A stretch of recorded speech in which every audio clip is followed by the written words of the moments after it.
लेकिन पॉलिटिक्स के broad domain के अंतर्गत आने वाली सभी एक्टिविटीज फॉर्मल लीगल रूल्स पर बेस्ड नहीं होती।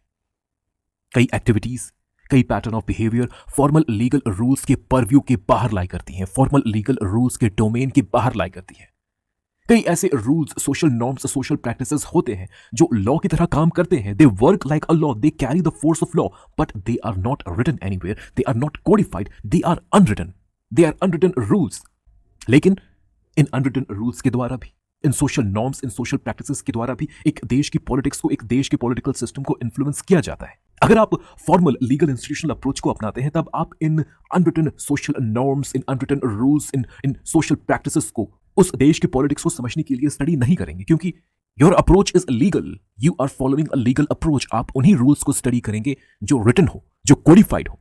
Formal legal institutional approach, institutionalism का अप्रोच, ये एडवांस्ड डेवलप्ड कंट्रीज के पॉलिटिक्स को स्टडी करने के लिए सूटेबल है।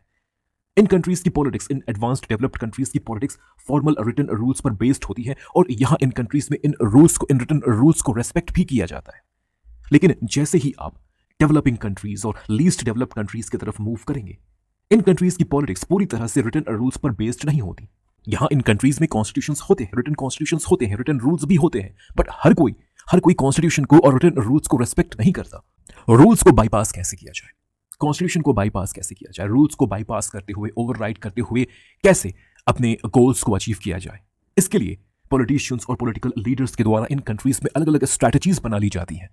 इस कॉन्टेक्स्ट में, इस परिस्थिति में, अगर हम सिर्फ लीगल अप्रोच को अपनाकर और फॉर्मल रिटन रूल्स और इंस्टीट्यूशंस के माध्यम से ही अगर हम इन कंट्रीज के पॉलिटिक्स को समझने की कोशिश करें, तो इस अप्रोच के तहत, लीगल इंस्टीट्यूशनलिज्म के इस अप्रोच के तहत, इन कंट्रीज की पॉलिटिक्स की अंडरस्टैंडिंग कभी भी हमारे लिए कंप्लीट नहीं होगी। Our understanding of the politics of these countries will always be incomplete.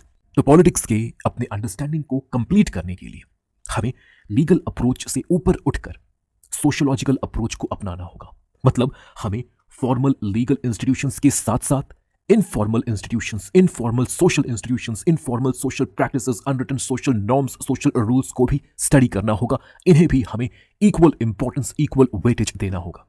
और ये जो अप्रोच है जहां हम एक देश की पॉलिटिक्स को समझने के लिए फॉर्मल इंस्टीट्यूशंस के साथ साथ इनफॉर्मल इंस्टीट्यूशंस को भी इन्वेस्टिगेट करते हैं, रिटन रूल्स के साथ साथ unwritten rules, unwritten social practices, social norms को भी स्टडी करते हैं, पॉलिटिशियंस के द्वारा अपने पॉलिटिकल गोल्स को अचीव करने के लिए जो एक्स्ट्रा लीगल स्ट्रैटेजीज अपनाई जाती है, हम उन स्ट्रैटेजीज को भी स्टडी करते हैं।